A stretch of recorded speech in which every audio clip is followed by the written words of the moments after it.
Bonjour et bienvenue à Hockey Le Magazine. Ici Denis Gauthier en compagnie de mon collègue Jasmin Leroux. Et voici ce qu'on a préparé pour vous cette semaine. La chronique Sur la glace, au cours duquel Patrick Boileau nous présentera son exercice palette à palette.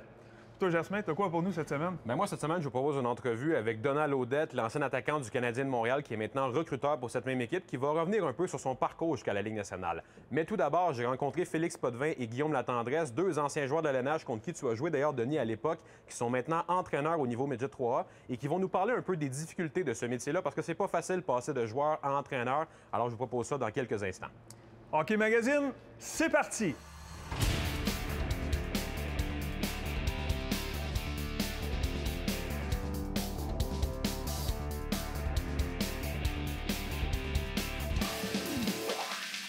Hockey Magazine, une présentation de vos concessionnaires Subaru du Québec.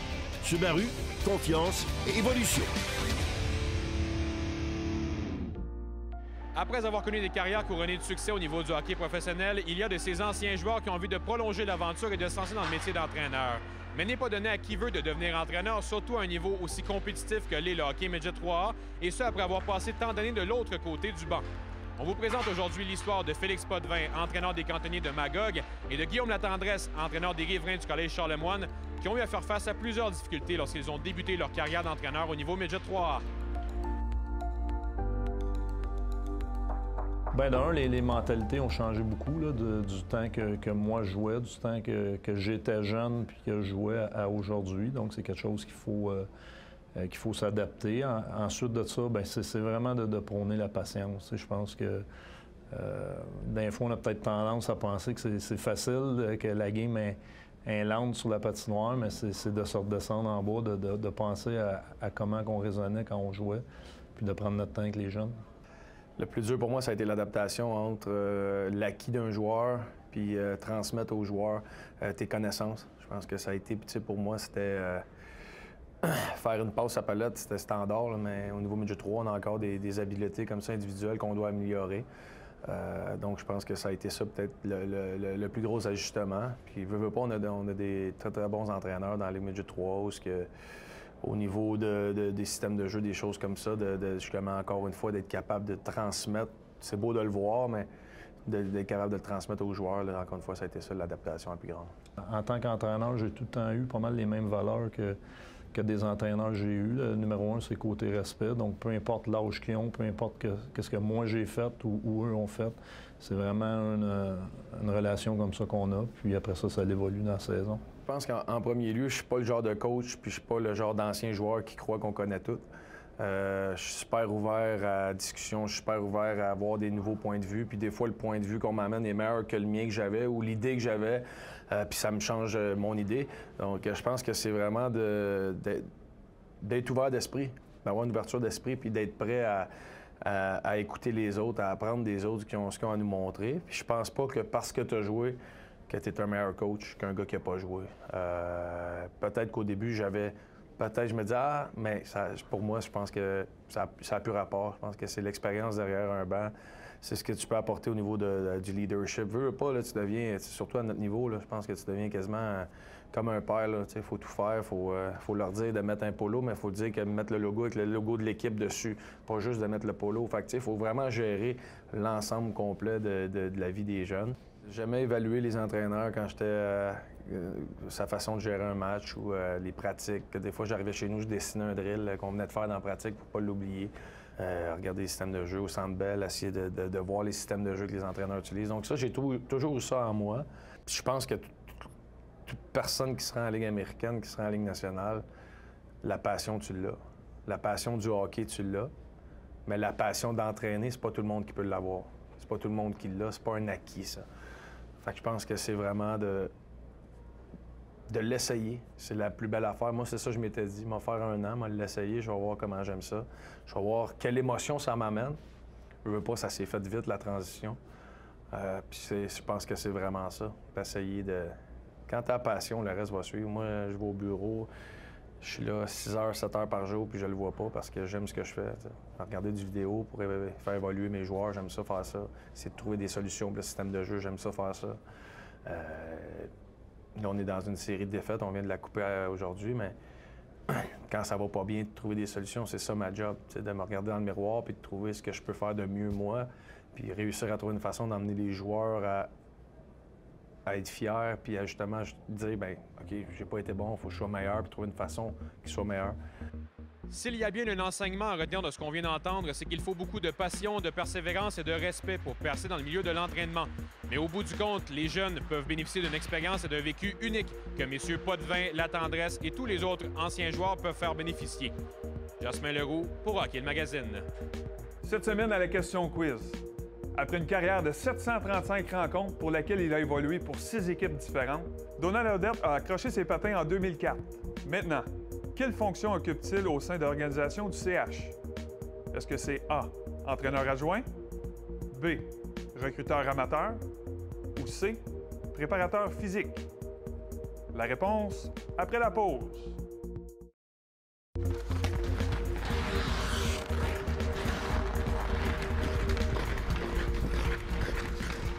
La réponse B, recruteur amateur. Depuis 2012, Donald Odette agit comme recruteur amateur au Québec pour l'Organisation du Canadien. Il était auparavant le directeur général des Phoenix du Collège Esther Blondin dans la Ligue de hockey Midget 3A du Québec. Sa carrière a été freinée par une grave blessure au poignet subie alors qu'il jouait pour le tricolore. Son fils, Daniel, est un choix de 5e ronde du Canadien de Montréal en 2014 et joue présentement pour le Rocket de Laval dans la Ligue américaine. On l'a d'ailleurs rencontré récemment dans le cadre du segment « Parcours vers la LNH ». Mon parcours de hockey mineur, j'ai commencé à Blainville, à Sainte-Thérèse, quand on n'avait pas l'aréna à Blainville. Après ça, vers l'âge de 8 ans, l'aréna s'est bâti. J'ai joué au hockey mineur à Blainville jusqu'à l'âge de 13 ans. Par la suite, j'ai déménagé à Laval et j'y suis Bantam 2A, Midget 2A, Midget 3A à Laval. Puis j'ai été repêché par les Titans de Laval, que ça a donné de rester à la maison. Et j'ai joué 3 ans à Laval. Par la suite, j'ai tourné pro. Je te dirais, puis oui, 2C à Blainville, on a gagné le championnat provincial pour nous autres, une petite ville. On jouait dans le Pee-Wee 2C. On a une ligue Pee-Wee 2B, mais on se qualifiait pour le championnat Pee-Wee 2C. Fait que on a tout le temps une petite gang là. J'ai revu des chums, tu sais, tes amis d'enfance. J'ai vu des chums, un de mes chums, il travaillait dans les îles turquoises. J'ai tombé par hasard, je l'ai revu là. Puis, tu sais, c'est des connaissances. Je pense que c'est ça qu'est-ce qui est le plus plaisant, c'est de rencontrer aujourd'hui des gars avec qui tu as joué quand tu étais jeune, puis à reprendre connaissance. Fait que... Regarde-moi la grandeur. Fait que, les embûches, j'en ai eu toute ma vie. Puis je pense que la détermination que j'avais, c'est ce qui m'a permis de jouer 15 ans pro. Écoute, à partir de Pee-Wee, j'étais tout le temps plus petit. Bantam, je suis trop petit. Avec le contact, il ne sera pas assez fort. Midget 3, ma première année était coupée. Midget 3, deuxième année, ça a tout pris pour le face, mais j'ai monté. J'ai fini, je pense, dans les 10 premiers compteurs de la Ligue, puis j'ai été repêché en 12e ronde dans le junior majeur du Québec. J'ai commencé sa 4e ligne, je jouais bien, je jouais pas, puis j'ai jamais lâché prise. C'est ma détermination qui a fait en soi que j'ai parcouru le chemin que j'ai parcouru, mais junior majeur, pas été Ligue nationale, pas été repêché mes 2 premières années, ce qui est normal ma première année. Ma deuxième, j'avais quand même pas loin de 50 buts. 3e année, on a tout gagné. Qu'est-ce qui a aidé? C'est je pense qu'on était une bonne équipe, puis on a tout gagné. Fait qu'en étant un bon joueur dans une bonne équipe, ça a aidé à nous faire repêcher dans la Ligue nationale. Le hockey mineur, je pense que c'est je te dirais avoir du fun.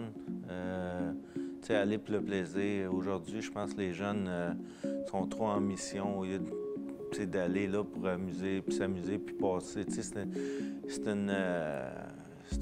un domaine que tu peux t'exploser, exprimer tes talents, tout ça, puis tu reviens à la maison, il ne devrait pas avoir de pression à ce niveau hockey mineur-là. Puis je pense que c'est ça que j'ai adoré quand j'étais jeune. Je pensais juste à jouer au hockey, puis c'est les plus beaux moments. Guy Lafleur, c'était mon idole de jeunesse, puis après Mario Lemieux, ça a été le gars qui m'a marqué le plus. Mario, je pense que j'allais au Colisée de Laval à tous les lundis. Je manquais pas de game junior. Puis ce qui fait en sorte que je voulais devenir comme lui, mais un petit peu plus petit.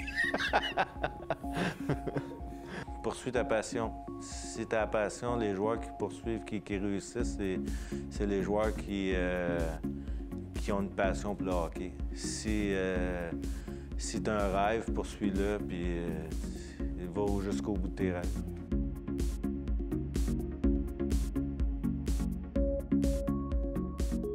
On est cette semaine en compagnie de Lawrence Benjamin, qui est assistant au dépisteur-chef des Huskies de Rouyn-Noranda, pour parler un peu de dépistage au niveau des joueurs midget. Lawrence, je vais te demander tout d'abord, l'an dernier, en saison 2016-2017, on avait eu toute une cuvée au niveau junior majeur. Cette année, ça ressemble à quoi la cuvée des midget 3 au niveau 2018?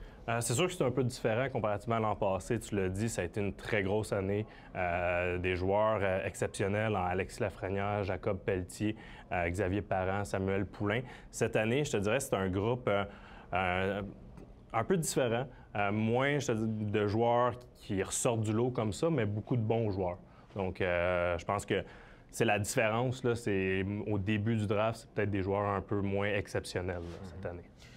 Lorsqu'on est dépisteur et qu'on évalue des joueurs au niveau de midget 3, c'est des jeunes qui ont 15 ans, 16 ans. Comment on les évalue et comment on se fait une tête sur un jeune qui a 15 ans, des fois même 14, et qui a encore tellement de marge de progression dans son cheminement? Bien, c'est sûr, c'est beaucoup de projections.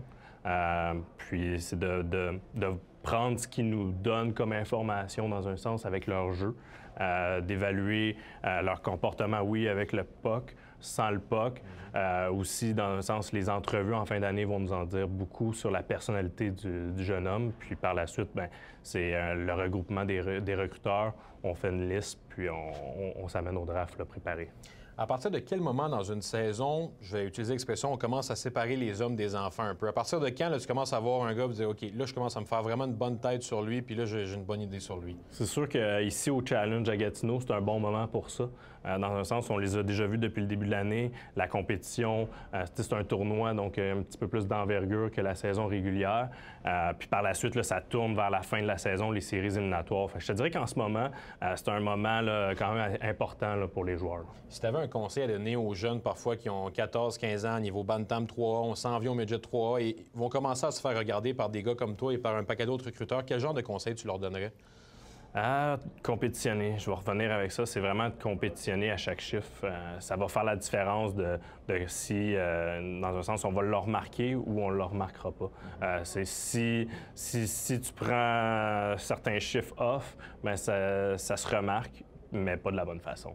Fait que je te dirais, moi, je pense que c'est toujours de compétitionner dans les, si on veut, à faire les petits détails, à travailler fort, des bons back-checks, tous les petits détails de la game, on les regarde, puis c'est ça qui va faire la différence. Bien, le message est passé pour les jeunes. Merci beaucoup, Lawrence. Bonne chance pour le repêchage cette année. Merci. Ici Samuel Blais de l'organisation des Blues de Saint-Louis. Vous regardez Hockey le magazine.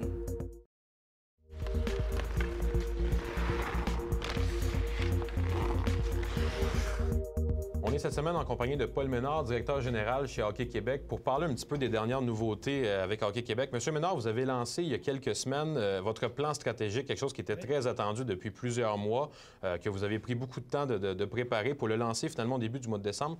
Parlez-nous un petit peu de ce plan stratégique-là. Bien, en fait, le plan stratégique a débuté par une consultation qui s'est faite à l'automne dernier, en octobre dernier, auquel on a invité toutes les associations de hockey mineur à un colloque. Et le but était de discuter avec les gens, de voir les enjeux qu'ils ont au sein des associations de hockey mineur. Et aussi de voir les bons coups, en fait, les bonnes initiatives qui se fait. Et lors de la consultation, on a recueilli quand même énormément d'informations pour l'élaboration du plan stratégique. Vous avez lancé ce plan-là qui, pour 5 ans, de 2017 à 2022, on vient de parler un petit peu de comment il a été pensé, comment il a été créé, mais concrètement, ce plan stratégique-là va amener quoi, on va dire, aux jeunes joueurs de hockey au Québec? On travaille sur quoi dans ce plan-là?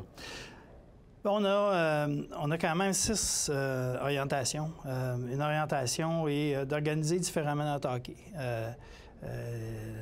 Les besoins ont changé, la famille a changé, l'avenir du hockey scolaire. fait en sorte que l'offre de service on doit s'assurer que le hockey est accessible pour les jeunes familles et les jeunes joueuses.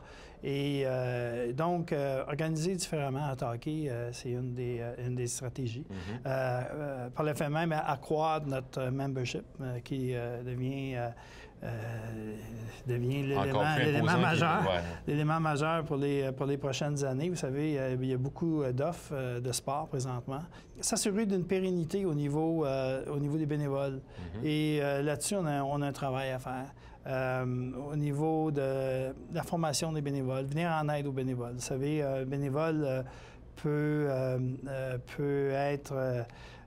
ou faire partie d'une association de hockey mineur, prend le poste parce qu'il a des bonnes intentions d'aider et lorsqu'il débute dans le nouveau poste, le rôle de cette personne-là et les tâches qui ne sont pas souvent connues, sont méconnues, et qui fait en sorte qu'on doit les aider à ce niveau-là.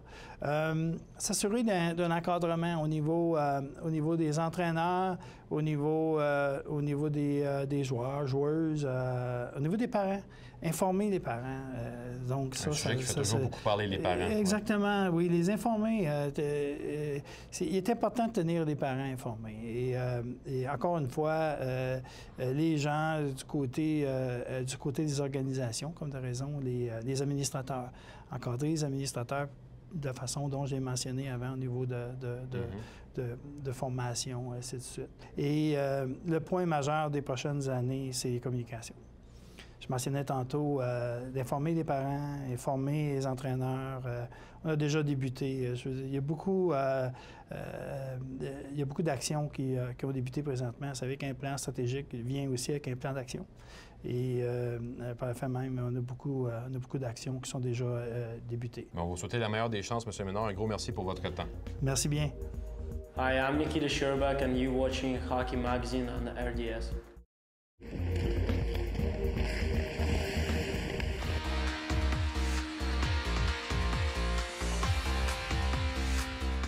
La chronique sur la glace est une présentation de Capt Order, hygiène du sport. Capt Order passe à l'action. Je suis avec Patrick Boileau pour une nouvelle chronique sur la glace cette semaine. Patrick, un des éléments les plus sous-estimés pour un défenseur, c'est l'utilisation de son bâton. Je pense que c'est ça que tu veux toucher aujourd'hui. Oui, effectivement. Ce que nous avons travaillé aujourd'hui, c'est vraiment l'utilisation du bâton, ce qu'on appelle le palette à palette. Souvent, son recul dans notre temps, à Denis et moi, donc on recule de plusieurs années, on parlait beaucoup de l'arponnage, tandis qu'aujourd'hui, on utilise beaucoup plus son bâton. Ce qu'on utilise maintenant, c'est vraiment le palette à palette et de moins en moins l'arponnage. Bon, les jeunes sont prêts, on va aller voir ce qu'ils vont nous montrer. Exact. Parfait. Pat, je suis vraiment content que tu amènes cet exercice-là parce que comme entraîneur, on en parle tout le temps. Palette à palette, bon bâton, bâton sur la rondelle. C'est facile à dire, c'est pas toujours facile à pratiquer, puis tu nous amènes quelque chose de bien particulier pour l'amener à être plus facile. Oui, exact. C'est un exercice qui est quand même très simple à la base, mais c'est vraiment pour que le défenseur comprenne comment utiliser son bâton, comment allonger son bras. Et comme on a déjà vu dans une capsule précédente, c'est qu'on veut que le défenseur reprenne sa position en dessous de la corde. Donc l'exercice ici est vraiment excellent pour ça, là, de ce côté-là. Fait que si on va voir ici, j'ai mon défenseur qui est déjà face à la bande. L'attaquant, lui, a les fesses sur la bande. Quand on va dire « go », le défenseur, je ne veux pas qu'il patine de reculons. Il va faire un pivot immédiatement. Tu vas attaquer l'attaquant et en allongeant ton bras pour tomber palette à palette. De ton côté, tu essaies d'aller marquer un but. Si jamais que le défenseur a un bon positionnement, protection de rondelle, reviens sur tes pas. OK? On est prêt? Go! Donc, excellent. Allonge ton bras, reste en dessous de ta corde. Allonge ton bras. OK, good. Stop. Là-dessus, dans le fond, tu n'as pas allongé ton bras au maximum. Fait qu'est-ce qui arrive à ce moment-là? Toi, tu es un gaucher. OK? Tu as gardé ton bras ici. Tu as donné accès à l'attaquant pour rentrer. Je veux vraiment que tu aies allongé ton bras. Donc, ce qui va arriver, tu vas fléchir tes genoux. Tu vas allonger ton bras au maximum pour pas que l'attaquant ait l'impression qu'il puisse rentrer vers l'intérieur. Fait qu'on va se replacer puis on passe ça tout de suite. OK? Go! Allonge ton bras. Parfait. Good, excellent. Allonge. Good. Parfait. Denis, là-dessus, je ne sais pas si tu as remarqué, une erreur flagrante qu'on voit beaucoup au hockey mineur, c'est que les jeunes, souvent, quand l'attaquant effectue une protection de rondelle, les défenseurs vont tourner dos à l'attaquant. Ce que je veux dire, c'est que l'attaquant effectue une protection de rondelle, le défenseur tourne dos et s'éloigne de lui. comme on sait au hockey aujourd'hui, qu'est-ce qu'on veut enlever aux jeunes? C'est le temps et l'espace. Exact. Donc, à ce moment-là, on veut toujours que tu gardes ton nombril face à l'attaquant. Tu travailles en arrêt-départ. Un défenseur, on ne peut pas travailler en virage, donc je suis toujours en arrêt et en départ pour être capable de garder le joueur devant moi. C'est bon? Fait qu'on va repartir ça à partir de là. OK? En arrêt-départ, en dessous de la corde. On y va. Go! Excellent. Ton stick, palette, palette à palette, palette à palette. Oui, beaucoup mieux. Beaucoup mieux. Excellent. Là, on part. Good. La chose que je trouve qu'il fait bien aussi, c'est que le bâton, souvent, quand l'attaquant va changer de direction, des fois, il y en a qui ont la mauvaise habitude de passer le bâton par-dessus, de simplement retirer le bâton de l'amener de l'autre côté. Exactement. Correct? Oui, puis ce que j'aimais aussi, c'est qu'il gardait ses yeux sur le joueur. Donc, la rondelle, une fois, comme tu dis, qu'elle a passé, il ne s'est pas préoccupé de la rondelle, il s'est préoccupé du joueur pour pas qu'il puisse avoir accès au filet. Très bon. Alors, des fois, pour progresser, il faut faire un pas de côté. Si on voit que c'est un peu plus difficile, le premier exercice, tu nous amènes une variante qui va revenir à la base un peu, qui va nous amener à être meilleur dans le premier exercice. Oui, exactement. Donc, l'exercice ici, ce qu'on va travailler, c'est vraiment encore le palette à palette, mais où ce que je vais te demander, je vais demander au défenseur d'être immobile. Donc, il n'est pas en mouvement, ou ce que c'est souvent là que devient la difficulté pour les plus jeunes. À ce moment-là, il va être immobile. Je vais lui demander d'avoir une position un peu plus large et vraiment d'allonger le bras et d'avoir la palette vers la rondelle. Ce qui va arriver, l'attaquant va se promener à l'intérieur du cercle et tu as le droit d'attaquer le défenseur. Le défenseur, lui, ce qu'on lui demande, c'est d'être palette à palette de ce côté-là. C'est bon. OK? On y va, go! Donc, allonge ton bras, suis-le. Excellent. Tu peux essayer d'attaquer good. On joue l'homme. Parfait. Tout de suite, palette à palette. Excellent. Donc, on voit qu'il y a une très bonne position là-dessus.